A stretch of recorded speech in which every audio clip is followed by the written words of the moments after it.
बारक more पिता पुत्र र पवित्र आत्मा एक साँचो परमेश्वरको नाउँमा।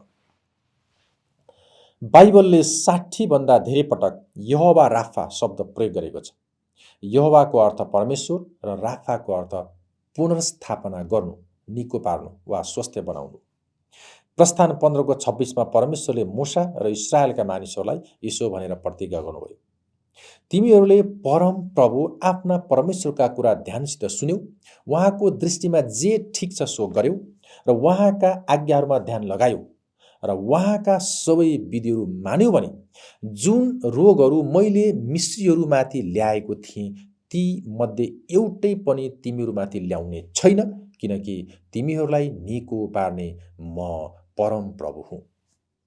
यो पदले भने अनुसार हामीलाई निको पार्ने र पुनर्स्थापित गर्ने हाम्रा परमेश्वर स्वयं हुनुहुन्छ।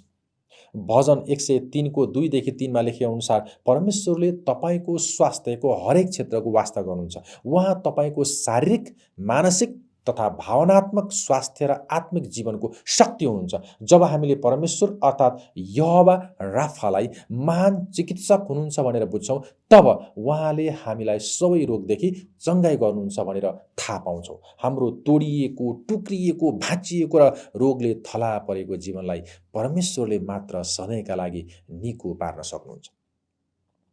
येशूको सेवाकाईको ठूलो भाग मानिसहरूलाई निको पार्ने र तिनीहरूलाई समाजमा फेरि स्थापित गर्ने थियो। लुका 4 को 18 देखि 19 मा लेखे अनुसार उहाँ गरिबहरूलाई सुसमाचार सुनाउन, हृदय तोडिएकाहरूलाई निको पार्न र कैदीहरूलाई छुटकाराको घोषणा गर्न आउनुभयो। उहाँको सेवाकाई शारीरिक चङ्गाई दिनु मात्र थिएन, तर सम्पूर्ण व्यक्तिलाई पुनर्स्थापना गर्ने थियो।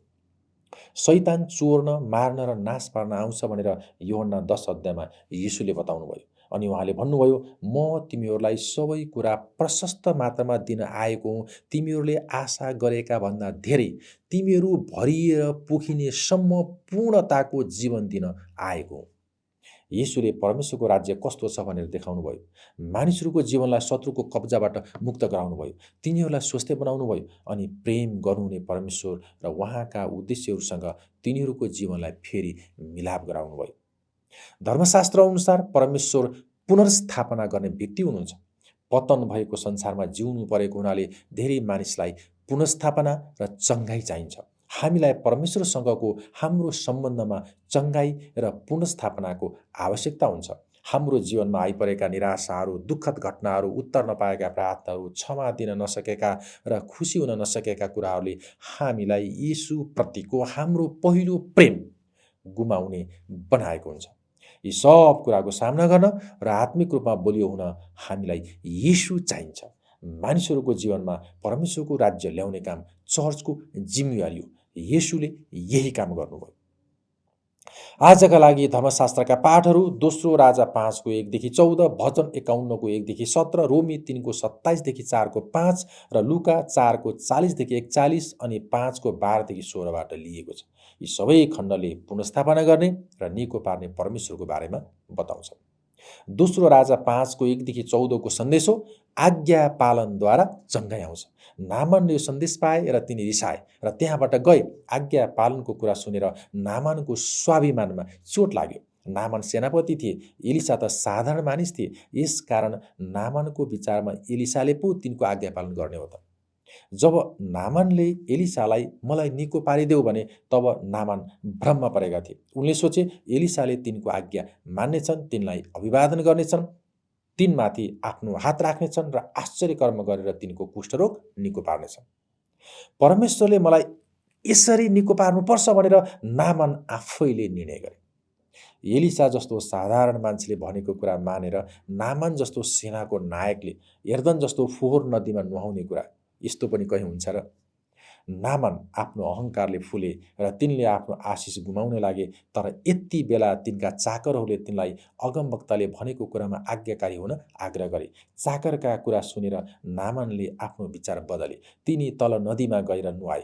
धर्मशास्त्रले भन्छ अब तिनको शरीरको मासु पुरै निको भयो र सानो बालकको जस्तै भयो। परमेश्वर धेरै असल हुनुहुन्छ, उहाँले चङ्गाई गर्नुहुन्छ। विश्वास गर्नु भनेको बुद्धिमान मानिसको सल्लाह सुन्ने र परमेश्वरको अनुग्रहलाई उहाँको तरिकाद्वारा प्राप्त गर्ने कुरा हो। हितोपदेश 3को 5देखि 8ले हामीलाई छोटो सन्देश दिन्छ। आफ्ना सारा हृदयले परमेश्वरमा भरोसा राख र तेरो आफ्नै समशक्तिमा भर नपर। आफ्ना सारा मार्गमा उहाँलाई सम्झी र उहाँले तेरा मार्गहरू सोझा तुल्याइदिनुहुनेछ। आफ्नै नजरमा बुद्धिमान नहौ, परम प्रभुको भयमान र दुष्कर्मलाई त्याग। यसले तेरो शरीरलाई स्वस्थ तुल्याउनेछ र तेरो हड्डीका लागि पोषण दिनेछ। परमेश्वरको वचनको अधीनमा बसेको छ र त्यसको बुद्धिका कुराहरू लागू गरेको छ भने विश्वास बढेर आउँछ।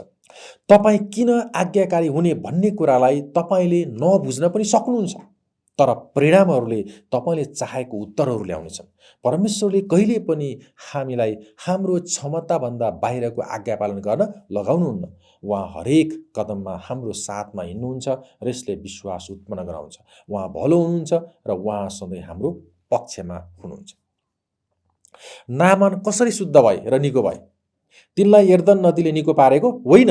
नामानले 7 पटक डुब्की लगाएको भएर तिनी निको भएको होइन, तर परमेश्वरले आफ्ना अगमवक्ता एलिसाद्वारा नामानलाई आज्ञा पालन गर्न भन्नुभयो। तिनले आज्ञा पालन गरे र यर्दन नदीमा 7 पटक डुब्की लगाए र निको भए।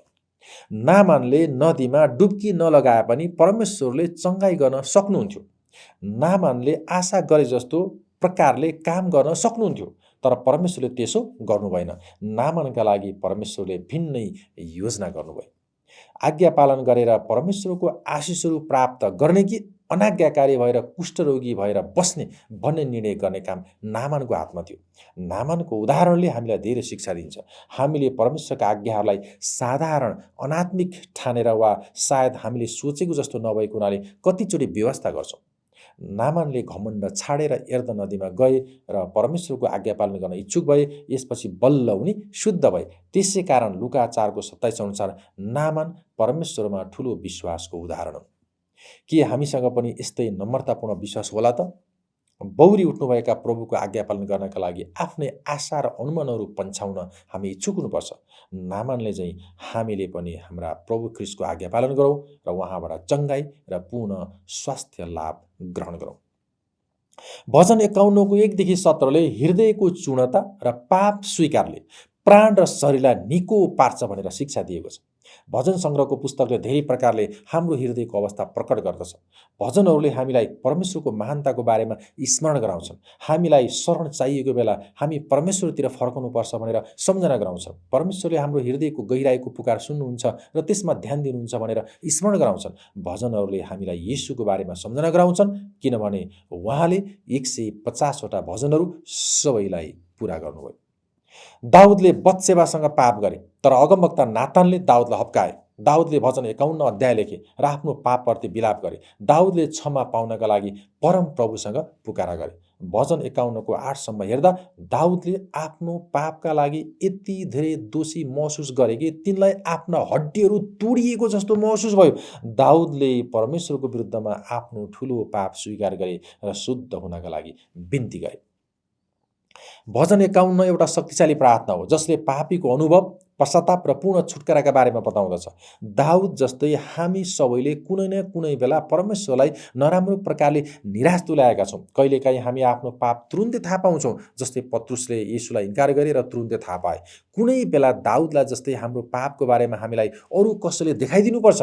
परिस्थिति चाहे जस्तोसुकै होस्, हामीले पश्चाताप गर्नुपर्छ र परमेश्वरमा हाम्रा पापहरू स्वीकार गर्नुपर्छ। हामी परमेश्वरबाट क्षमा पाउन, शुद्ध हृदय हुन र सही आत्मा पाउन खोज्छौँ। परमेश्वरलाई चढाउने हाम्रो बलिदानमा हामी तोडिनुपर्छ। भजन 51 का शब्दहरू शक्तिशाली छन्, तर पाप स्वीकार गर्ने साँचो तरिका ठिक शब्दहरू भन्ने मात्र होइन। पाप स्वीकार गर्दा पूर्ण रूपमा पश्चाताप र नम्रता हुनुपर्छ। नातानले भनेका दृष्टान्त दाउदले सुने। तिनले आफ्नो पाप महसुस गरे र परमेश्वरबाट क्षमा पाउन खोजे। दाउदले घुँडा टेके, आफ्नो पापमा शोक गरे र परमेश्वरलाई पुकारे।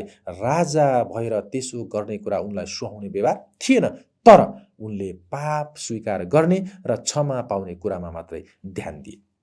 हामीले पनि यसै गर्नुपर्छ, किनभने परमेश्वरको इच्छा यही हो, म दुखी छु भन्ने तर जीवनलाई साँच्चै परिवर्तन नगर्ने गर्नु हुँदैन। जब हामी परमेश्वरमा आफ्ना पापहरू स्वीकार गर्छौँ, हाम्रै शब्दहरूमा शोक व्यक्त गरिनुपर्छ। आफ्ना पापहरू सम्पूर्ण हृदयले स्वीकार गर्नुपर्छ र क्षमा पाउनका लागि बिन्ती गर्नुपर्छ। हाम्रा शब्दहरू जे जस्ता भए पनि हाम्रो पाप स्वीकारको फलस्वरूप जीवन परिवर्तन हुनुपर्छ। कहिलेकाहीँ परमेश्वरले अवर्णनीय दया देखाउनुहुन्छ, तापनि धेरै पटक हामीले पापहरूका निम्ति संसारिक परिणामहरूको सामना गर्नुपर्ने हुन्छ। दाउदले आफ्नो बच्चा गुमाए, तिनले आफ्नो परिवारमा शान्ति गुमाए। हाम्रा परिणामहरू फरक फरक हुन्छन्। संसारिक परिणामहरूभन्दा परमेश्वरको क्षमादान धेरै मूल्यवान हुन्छ। नियमित आत्मिक अभ्यासको रूपमा हामीले पाप स्वीकार गर्नुपर्छ र अरूलाई त्यसै गर्न प्रोत्साहन दिनुपर्छ। दाउदको पाप धेरै थियो, तापनि परमेश्वरले तिनलाई अनुग्रह गर्नुभयो। हामीले पाप स्वीकार नगरिकन पर्खेर बस्नु हुँदैन। हामी मानव हौँ र असिद्ध छौँ। पापप्रति हाम्रो झुकाउ रहन्छ भन्ने कुरा हामी स्वीकार गर्छौँ। हामीले हाम्रा पापहरू थाहा पाऊँ र शुद्ध हृदय खोजौँ भन्ने परमेश्वरको इच्छा हो। यसर्थ पाप स्वीकार गर्नु हाम्रो नियमित प्रार्थनाको जीवनको भाग हुनुपर्छ। पाप स्वीकार गर्न नम्रता चाहिन्छ। हामीले प्रभुको सामु आफूलाई नम्र बनाउनुपर्छ। परमेश्वर पवित्र हुनुहुन्छ र हामी अपवित्र छौँ। हामीले यो कुरा स्वीकार गर्नुपर्छ। हामी उहाँको कृपामा र ख्रीष्टमा हाम्रो निम्ति भएको अनुग्रहमा भर पर्नुपर्छ। हामीले आफ्ना पापहरूका निम्ति सामना गर्नुपर्ने परमेश्वरको क्रोधलाई उहाँले ख्रीष्टमा खनाइदिनु भयो। ख्रीष्टमा हाम्रा पाप क्षमा भयो र हामी धर्मी भयौँ। भजन 51:1 मा दाउदले यो पुकारा गरे, हे परमेश्वर, तपाईँको अचूक करुणा अनुसार म माथि कृपा गर्नुहोस्। तपाईँको अपार अनुकम्पामा मेरा अपराधहरू मेटिदिनुहोस्। यसरी नै हामी पनि ख्रीष्टमा हाम्रा लागि परमेश्वरको प्रेम र कृपामा भर पर्दै इमानदारी र नम्रताका साथ उहाँको सामु जानुपर्छ, किनभने हाम्रो हृदयको चूर्णता र पाप स्वीकारले हाम्रो प्राण र शरीर निको हुन्छ।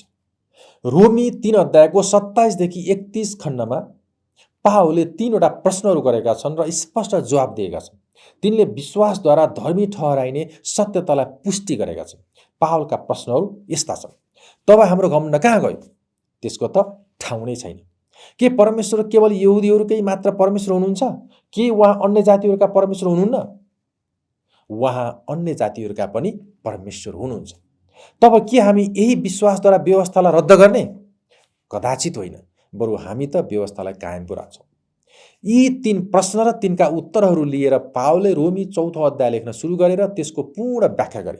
तिनले उदाहरणको रूपमा अब्राहमको जीवनलाई लिएर व्यवस्थाको काम र परमेश्वरको सिद्धैको अनुग्रहद्वारा धर्मी ठहरिने कुराको बीच पूर्ण भिन्नता छ भनेर दर्शाए। अनुग्रहद्वारा परमेश्वरले अयोग्य पापीहरूलाई विश्वासद्वारा धर्मी ठहराउनुहुन्छ। अब मानवले घमण्ड गर्ने सबै आदरहरू परमेश्वरले हटाइदिनु भयो। उहाँले हाम्रा पाप क्षमा गर्नुभयो र हाम्रा सामु धार्मिकताको आशिष राखिदिनु भयो। रोमी 4:1 मा पावलले विश्वासका पिता अब्राहमको बारेमा यसो भन्दै सुरु गरे, अब्राहमले के पाए र तिनलाई के सिकाइएको थियो? परमेश्वरले अब्राहमलाई उद्धार र धर्मी ठहरिने विषयमा के सिकाउनु भयो? हामीले पापको क्षमा पाएको आशिषबारे जान्नका निम्ति यी कुरा अघिबाटै बुझ्नुपर्छ। शरीरका काम र कोसिसहरूले मानिसहरू धर्मी ठहरिन सक्दैनन्।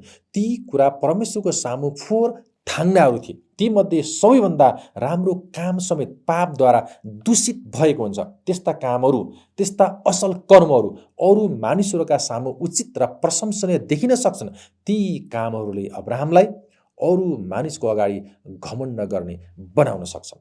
रोमी 4:2 भन्छ, परमेश्वरको अगाडि होइन, अर्थात् असल कामहरूले अब्राहमलाई गर्व गर्ने तुल्याउन सक्दैनन्। परमेश्वरको सामु सबै मानिस पापी र अधर्मी भए झैं अब्राहम पनि थिए। परमेश्वरले दिनुहुने धार्मिकता चाहिन्छ भनी अब्राहमले थाहा पाए। धार्मिकता चाहिन्छ र धर्मी ठहराउने कार्य चाहिँ विश्वासद्वारा हुनुपर्छ। धर्मी ठहराउने कार्य परमेश्वरको काम हो। यो अनुग्रहद्वारा मात्र हुनुपर्छ, नत्र हामी सधैँ आफ्ना पापहरूमा रहिरहनेछौँ। यो सबै कुरा अनुग्रहद्वारा हुन्छ भने परमेश्वरलाई सारा महिमा हुनुपर्दछ, मानिसलाई होइन। त्यसो भए मानव जातिको घमण्ड कहाँ गयो? त्यसको त कुनै ठाउँ नै छैन। रोमी 3 अध्यायको 27 पदमा ध्यान दिनुहोस् कि पावलले यो प्रश्नको उत्तर कसरी दिन्छन्। अब नयाँ करारको विश्वासको व्यवस्थाले मानवको घमण्डलाई हटाएको छ। पावलले यहाँ कर्मको व्यवस्थासँग सुसमाचारको विश्वासलाई तुलना गरेका छन्। विश्वास र व्यवस्थाका कर्महरू बीचको भिन्नतामा जोड दिनका निम्ति पावलले त्यसो गरेका हुन्। यसैले सुसमाचारलाई पनि यहाँ व्यवस्था भनी सङ्केत गरेको छ, तर त्यो विश्वासको व्यवस्था हो। सुसमाचारको व्यवस्था काम गरेर पुरा हुँदैन, तर विश्वासद्वारा पुरा हुन्छ। यो सुसमाचारको व्यवस्थाले धार्मिकता ल्याउँछ, कामहरूले होइन, तर विश्वासद्वारा, अर्थात् विश्वासको धार्मिकताद्वारा। हाम्रा प्रभु यीशु ख्रीष्टमा विश्वास गरेर यो धार्मिकता प्राप्त भयो र विश्वासीहरूले परमेश्वरको वरदानको रूपमा विश्वासद्वारा यसलाई ग्रहण गर्छन्। यसैले मानवका सबै घमण्ड हटाइएको छ र सबै कोसिस र कामहरू शून्य पारिएको छ। परमेश्वरले अब्राहमलाई यसरी नै बचाउनु भएको थियो, कर्मद्वारा होइन तर अनुग्रहद्वारा बचाउनु भयो, व्यवस्थाद्वारा होइन तर विश्वासद्वारा बचाउनु भयो। रोमी 4को 4 पदमा भने अनुसार यदि अब्राहम कामहरूद्वारा धर्मी ठहरिएका थिए भने तिनीसँग गर्व गर्ने केही कुरा हुने थियो। उद्धार चाहिँ तिनले गरेका कामहरूको इनाम मात्र हुने थियो। तिनी त्यो प्राप्त गर्ने योग्यका हुन्थे, तिनले त्यो आफैले कमाएका हुन्थे र तिनी त्यसका लागि योग्य हुन्थे। तर तिनी पापी मानव भएका हुनाले त्यस्तो कसरी हुन सक्थ्यो र? उद्धार परमेश्वरको अनुग्रहद्वारा मात्र पाइन्छ भनेर अब्राहमले थाहा पाएर तिनले विश्वास गरे। तिनी आफ्नो पाप र अधर्ममा हुँदा नै परमेश्वरले तिनलाई धर्मी ठहराउनु भयो, तिनका अधर्महरू क्षमा भए र तिनका पापहरू ढाकिए भनेर रोमी 4को 7ले भनेको छ। अब्राहमको विश्वास आफैमा धार्मिकता भएको होइन, तर परमेश्वरले त्यो विश्वासलाई धार्मिकता गर्नुभयो। अब्राहमका लागि परमेश्वरले आफ्नो धार्मिकता हालिदिनुभयो। अब्राहमले ख्रीष्टमा भएको परमेश्वरको धार्मिकता हेरे र त्यसमा विश्वास गरे। ख्रीष्टले मानव जातिको सट्टामा क्रुसमा दुःख भोग्नुभयो र तिनीहरूका पापहरू उहाँको आफ्नै पाप जस्तो गरी लिनुभयो। येशू आफैले मानवहरूका विरुद्धमा खनाइएको परमेश्वरको क्रोध भोग्नुभयो, पाप हटाउनुभयो र उहाँको बहुमूल्य रगत बगाएर उहाँले आफ्ना मानिसहरूलाई ढाक्नुभयो। अब्राहमलाई यसै गरी धर्मी ठहराइएको थियो र यसैमा तिनले विश्वास गरेका थिए। परमेश्वरका हरेक सन्तान र अब्राहमको हरेक सन्तानले परमेश्वरको यो कुरामा विश्वास गर्छ। परमेश्वरमा विश्वास गर्नेहरू बचाइनेछन्। सन्त लुका 4 अध्यायको 40देखि 41 र 5 अध्यायको 12देखि 16 खण्डले भन्छ, परमेश्वर सधैँ हामीलाई निको पार्न इच्छुक हुनुहुन्छ। यहाँ एकजना कुष्ठरोगी छ। ऊ येशूद्वारा आफ्नो रोगबाट निको हुन चाहन्थ्यो र अशुद्ध अशुद्ध अशुद्ध भन्दै कराउँथ्यो। त्यो व्यक्तिको कुष्ठरोगका कारण समाजले उसलाई बहिष्कार गरेको थियो। दिनभरि यात्रा गर्दा उसले जता जता गए पनि आफूलाई अशुद्ध भन्नु पर्थ्यो। यो कुष्ठरोगीले धेरै मानवहरूबाट दिनदिनै भोग्ने गरेका पीडा, दुःख, उत्पीडन, यातना, अपमान, तिरस्कार र घृणाका शब्दहरू अकल्पनीय थिए। त्यो व्यक्ति हताश थियो। उसको हृदय र आत्मामा गहिरो भावनात्मक चोटहरू लागेको थियो। यो कुष्ठरोगी डरलाग्दो रोगबाट निको हुनु आवश्यक थियो। येशूले उसलाई निको पार्न सक्नुहुन्छ भनेर उसले विश्वास गर्यो। आफू निको हुन सक्ने उसको विश्वास उसले बोलेका यी गहन शब्दहरूमा प्रकट भएको छ। हे प्रभु, यदि तपाईँले इच्छा गर्नुभयो भने मलाई निको पार्न सक्नुहुन्छ। यस कुष्ठरोगीको विश्वासले काम पनि उत्पन्न गर्यो। येशूले उसलाई निको पार्न सक्नुहुन्छ भनेर उसले आफ्नो विश्वासको स्वीकार गर्यो। यसपछि उसले के गर्यो सो हामी हेरौँ। ख्रीष्टप्रति नम्रता र आदर व्यक्त गर्दै कुष्ठरोगी जमिनमा घोप्टो पर्यो र दया पाउनका निम्ति येशूमा पुकारा गर्यो। अनुमान गर्नुहोस् त्यसपछि के भयो? विश्वासद्वारा उसले त्यो दिन परमेश्वरबाट चङ्गाई पायो। यदि आज तपाईँलाई पनि चङ्गाई र पुनः स्वास्थ्य लाभको खाँचो छ भने यो कुष्ठरोगीले चाहिँ तपाईँले येशूलाई खोज्नुहोस्, उहाँको अगाडि घोप्टो पर्नुहोस्, आफूलाई नम्र बनाउनुहोस्, परमेश्वरको वचन मनन र प्रार्थनामा समय बिताउनुहोस्। उहाँले तपाईँलाई छुनुहुनेछ र उहाँको महिमाका लागि उहाँले तपाईँलाई निको पार्नुहुनेछ। परमेश्वर सधैँ हामीलाई निको पार्न र पुनः स्वास्थ्य लाभ दिन इच्छुक हुनुहुन्छ। परमेश्वरलाई सदा सर्वदा महिमा भइरहोस्। परमेश्वरको आशिष तपाईँको जीवनमा रहिरहोस्।